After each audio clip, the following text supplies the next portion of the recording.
A tourist with an inflatable hammer thought he could turn a royal guardsman into part of his show. He laughed, waved the hammer around, and even hit the guardsman, hoping to provoke a reaction. But no one expected that at that very moment, a little girl in a wheelchair would change the course of events. What happened next shifted the mood of the crowd and left the tourist humiliated. Let's start from the very beginning. The square near Buckingham Palace buzzed with activity, as it always did, packed with swarms of tourists. Children chattered excitedly, adults held their phones at the ready, and tour guides waved their umbrellas, gathering their groups. At the center of this bustling crowd stood James, a guardsman, the embodiment of British discipline and tradition. His posture was flawless, his red uniform gleamed, and the tall bearskin hat atop his head towered above the crowd, a reminder of the grandeur of the past. James knew that for most people, he was just part of the attraction. But for him, this was more than a duty. It was an honor. On this otherwise ordinary London day, he noticed someone different, a tourist. The man appeared to be in his 30s, his face red and his smile brash.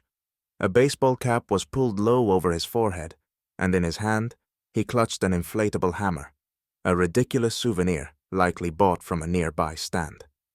The tourist pushed his way through the crowd, bumping into others on purpose, until he finally stopped in front of James. The crowd subtly parted, creating an improvised stage for this unexpected show. The tourist raised the hammer and, waving it theatrically, called out loudly, "Hey buddy, smile! Come on, at least blink!" James remained motionless, as was his duty. The tourist, dissatisfied with the lack of response, stepped closer, sizing up the guardsman with a mocking grin, before adding sarcastically, "What's the deal? Are you a robot, or do you have a button to turn you on?" Some of the bystanders chuckled, while others shook their heads in disapproval, but most simply pulled out their phones, eager to capture the scene. James stood firm, showing no sign of irritation. And here's where things got interesting. Reader, you're probably thinking, who does that? That's just too much. And you'd be right. But in a world where traditions are often reduced to mere entertainment, such heroes are becoming all too common. The crowd gradually began to thicken around the guardsman and the tourist, sensing that something unusual was about to happen. Smartphones shot into the air, their cameras poised and ready to capture a moment destined for social media. The tourist, basking in the attention, spread his arms wide, the inflatable hammer still in hand, as though he was about to stage a grand performance. "What if I take that crown off your head?" he jeered with a smug laugh, winking at those recording him. The man's loud laughter echoed across the square, but the chuckles from the crowd were quickly replaced by murmurs of disapproval. An elderly Englishman with a cane spoke up loudly. "This is unacceptable. The Royal Guard is not a circus act. It's a part of our history." But the words of protest seemed to fall on deaf ears. Grinning from ear to ear, the tourist suddenly and lightly hit the guardsman with the inflatable hammer. The crowd gasped. This was the kind of moment that made onlookers tense up. What if the guardsman snapped? But James, ever the professional, stood as still as a statue. Not even his eyes flickered. The tourist leaned in closer, peering beneath the tall bearskin hat, and shouted mockingly, "Wow, you're tough. What are you, some kind of robot?" Some members of the crowd began to boo the tourist, but it only seemed to fuel his antics. Turning back to the onlookers, he waved the hammer and taunted, "Well, folks, what do you think? Maybe he's not even human." Tension hung thick in the air. Many in the crowd likely thought the same thing. Surely he's about to lose it. No one could stay this calm. Let's be honest, even the most patient among us might have struggled to remain composed. Yet James, the living symbol of tradition and honor, showed no signs of breaking. He didn't allow himself even the smallest lapse in discipline. Amid the tense atmosphere created by the tourist, a small but confident voice suddenly broke through the crowd. Everyone turned to see a woman making her way through, pushing a wheelchair with a little girl about 7 years old seated in it.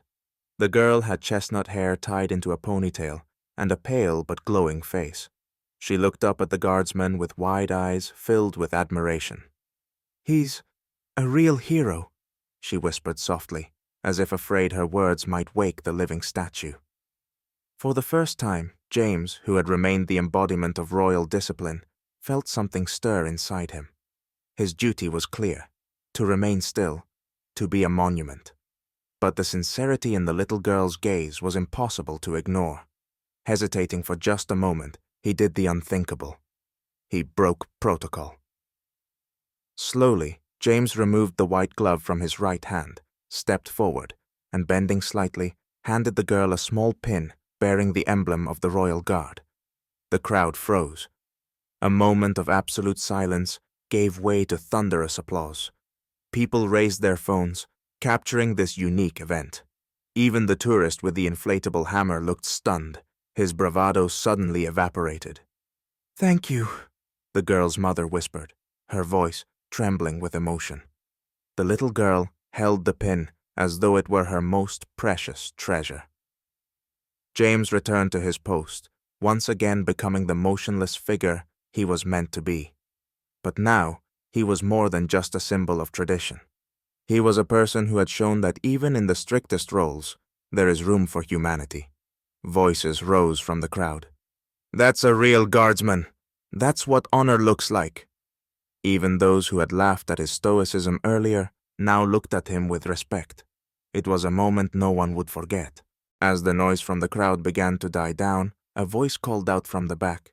"Well, hero, let's see if you can even come close to being that honorable." The words cut through the atmosphere like lightning, leaving the tourist visibly flustered. His earlier bravado, which had drawn laughter, now looked ridiculous and pitiful. He mumbled something unintelligible, and under the weight of disapproving stares, quickly made his way out of the square. Whistles and jeers followed him as he left, while several spectators were already uploading videos online with titles like, "How Not to Act Around the Royal Guard." James, still at his post, calmly adjusted his bearskin hat and returned to his usual pose. There was no tension in his gaze now, only calm and quiet pride.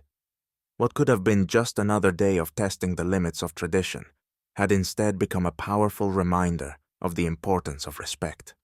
As the crowd began to disperse, some whispered among themselves about what had happened, while others deleted videos of the tourist from their phones, choosing instead to remember the moment when tradition and humanity intersected against the backdrop of centuries-old history. This day served as a testament to the idea that, even in a modern world where everything can become a spectacle, honor and dignity still have the power to inspire. James remained an example of resilience, and his simple yet profound act proved that true strength lies in maintaining composure in the face of foolishness and chaos.